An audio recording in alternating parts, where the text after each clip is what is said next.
Pemirsa yang budiman, apa kabarnya? Semoga dalam lindungan Tuhan Yang Maha Esa dan juga dalam kasih sayangnya. Senang sekali saya Helsi Herinda bisa berjumpa lagi tentunya dalam acara Lintas Agama, di mana kami akan mengangkat hal-hal aktual yang sedang terjadi di sekitar kehidupan kita yang tentunya dilihat dari sudut pandang agama-agama yang ada di Indonesia.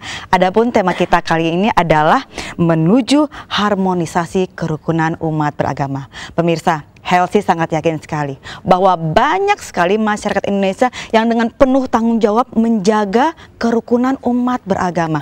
Tapi kita tidak bisa menutup mata ataupun menutup telinga kita bahwa katanya ada segelintir orang atau segelintir kelompok yang suka mengangkat isu-isu agama untuk membuat keadaan menjadi ricuh demi kepentingan mereka. Nah, kalau sudah seperti itu keadaannya, kira-kira sebagai umat beragama, apa yang harus kita lakukan agar kita menjadi umat agama yang cerdas dan bijak? Dan kira-kira langkah-langkah apa saja yang harus ditingkatkan agar harmonisasi kerukunan umat beragama ini bisa terwujud meluas di seluruh pelosok Indonesia? Nah, untuk membahas hal tersebut, di studio bersama Helsi sudah ada narasumber-narasumber yang sangat kompeten sekali, yaitu yang pertama di sebelah kanan Helsi ada Bapak Dr. John Paligi, yaitu Sekjen Bisma Badan Interaksi Sosial Masyarakat Wadah Kerukunan Umat Beragama. Apa kabar Pak John? Kabar baik, alhamdulillah baik. Ya, mungkin Pak John akan memberikan ucapan kepada salam. saudaraku umat Islam, Kristen, Katolik, Hindu, Buddha, Konghucu, perkenankan saya sampaikan salam agama dan rasa hormat. Assalamualaikum warahmatullahi wabarakatuh. Salam sejahtera demi nama Bapa, Putra, dan Roh Kudus. Amin. Om Swastiastu, Namo Buddhaya, salam dalam kebajikan. Wete Tungtien.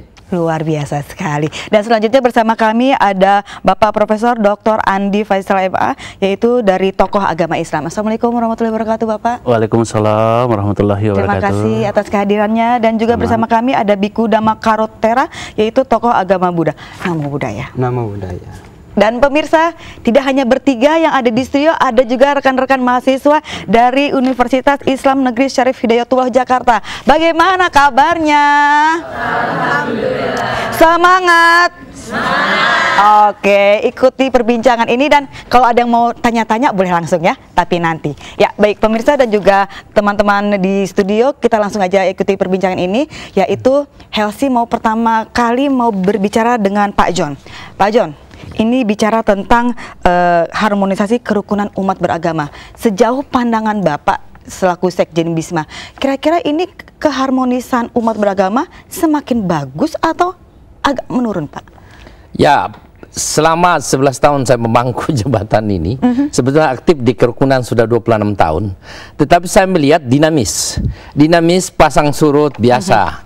Tetapi dalam pandangan saya, kerukunan beragama di Indonesia sangat dinamis dan baik.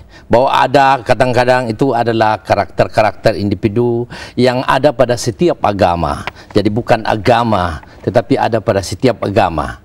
Ya, yang kedua, kerukunan itu adalah salah satu dasar kehidupan. Setiap orang mendambakan rukun, dia tidak bisa apa-apa tanpa rukun. Jadi pastilah orang yang tidak suka rukun pasti gagal dalam totali hidupnya itu. Mungkin sejenak tetapi dia akan gagal. Kerukunan adalah kesepakatan untuk hidup rukun, damai, baik, damai. Yang kedua, bersatu hati. Dalam membuat juga bisnis, kesepakatan apapun perjanjian, kalau tidak ada sepakat, tidak rukun, tidak jalan. Salah satu syarat dalam menentukan sesuatu hal adalah rukun. Sehingga apa? Dikatakan harmonisasi kerukunan. Ya, agama di Indonesia itu adalah dia rukun dalam perbedaan. Perbedaan akidah, beda Injil, Wardah, ajaran Buddha, Konghucu. Saya kira ini adalah hal yang indah sekali. Jadi pendapat saya kerukunan ya dinamis dan baik. Bahwa ada gelombang-gelombang biasa, itulah kehidupan. Tugas kita adalah menyelesaikan masalah dengan baik, arif, sesuai ajaran agama. Oke Pak John, tapi biasanya hal-hal apa yang menjadi pemicu yang membuat kerukunan ini jadi agak sedikit goyang, Pak? Ya, yang membuat kerukunan sedikit agak goyang karena sulitnya mencari kerja. ada kecenderungan menumpuknya harta di suatu kelompok dan susah mencari kerja, maka timbullah persaingan tidak sehat. Kadang-kadang berjuang untuk mencari makan dibalut dengan agama, sehingga sebetulnya tidak, mereka adalah no hope, tidak ada pengharapan. Maka kita harus tolong mereka yang ribut, kita bimbing mereka, kita berikan apa yang bisa dia makan. Ya, baik. Pak Andi, kalau menurut dari sisi sudut pandang agama Islam, kerukunan yang benar itu yang harus seperti apa yang dilakukan oleh umat Islam? Umat Islam itu kan sangat diyakini bahwa Nabi Muhammad itu diutus ke dunia ini untuk menciptakan rahmatan lil alamin. Ya. Wa ma arsalnaka illa rahmatan lil alamin. Tiadalah kami, kata Tuhan, ya, kecuali mengutus kamu Nabi Muhammad untuk menjadi itu rahmatan lil alamin. Itu yang pertama. Kemudian agama Islam itu kan menghargai semua agama-agama. La nufarriqu baina ahadimir rusuli. Kami tidak membeda-bedakan di antara agama-agama itu. Bahkan rukun iman itu, ya, percaya kepada Allah yang Maha Kuasa, malaikat-malaikat itu kan sama referensinya. Nabi-nabi, semua nabi-nabi.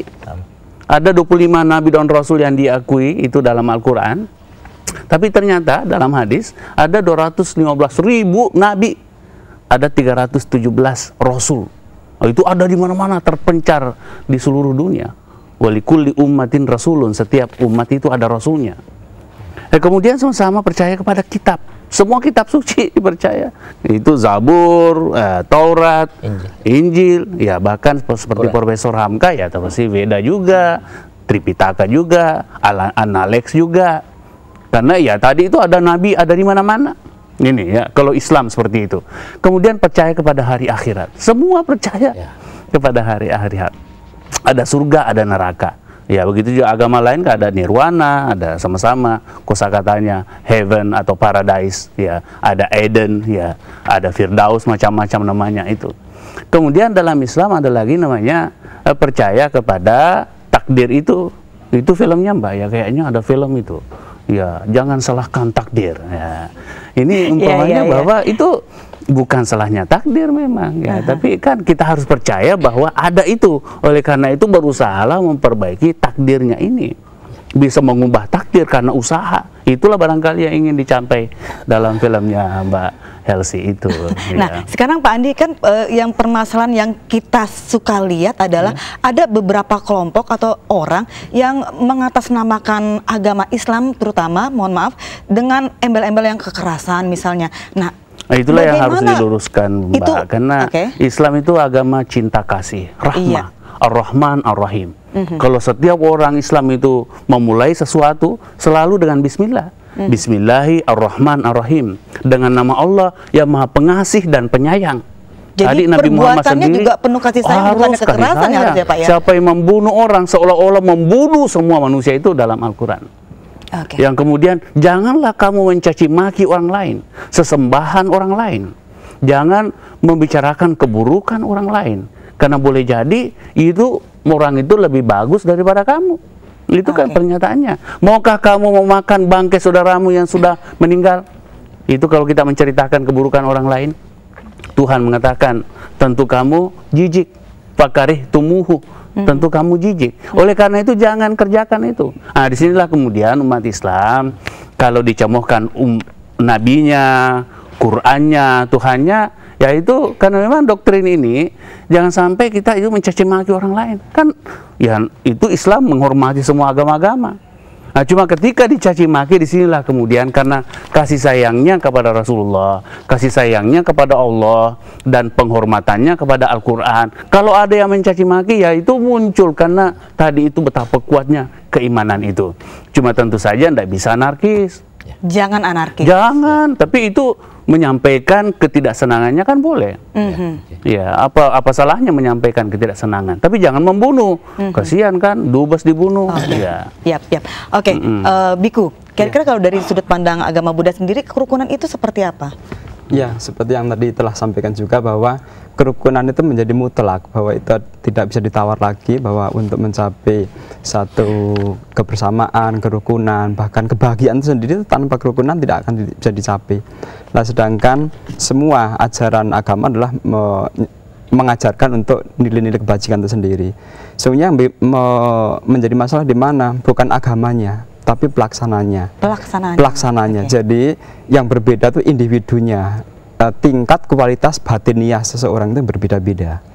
Walaupun katakanlah mungkin zaman Buddha waktu itu atau zaman waktu Nabi Muhammad sedang ada atau Yesus sedang ada ya. Itu kan zaman-zaman kemasan ya. Sebab nabi-nabi ada di dunia. Tapi walaupun di saat zaman Nabi pun ada, itu ada yang buruk juga begitu. Jadi kualitas manusia atau kualitas batin kemanusiaannya itu yang berbeda-beda. Nah, bagaimana cara supaya menyamakan? Ya usaha semuanya. Jadi semuanya akan seperti tadi takdir bisa dirubah itu bukan berarti begitu saja kan gitu. Ada upaya-upaya. Lah agama itulah salah satunya cara, metode untuk meningkatkan, mengangkat kualitas batin itu. Oke, baik, terima kasih. Nah, pemirsa yang budiman, yang baik hati, jangan kemana-mana, kami akan segera kembali setelah yang berikut ini.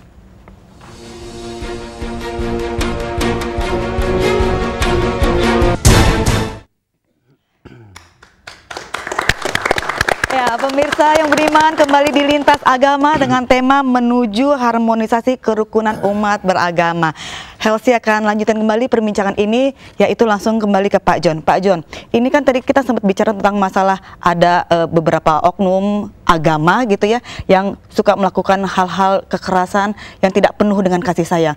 Sebenarnya pada saat itu harusnya pemerintah bertindak tegas kan? Apakah pandangan Bapak selaku Sekjen Bisma tadi itu, tindakan pemerintah sudah cukup tegas kepada mereka supaya tidak terus-menerus memprovokasi dengan unsur-unsur agama atau bagaimana, Pak? Ya, setiap pelanggaran hidup manusia harus dilihat. Tidak hanya kejadiannya pada saat itu, tapi apa yang menyebabkan dia bertindak begitu. Terapi yang diterapkan di bangsa dan negara ini selalu melihat perbuatannya yang anarkis seperti itu. Tidak dilihat kenapa dia begitu. Yang saya katakan tadi, no hope. Jadi tindakan hukum memang harus dilakukan pada orang yang melanggar hukum.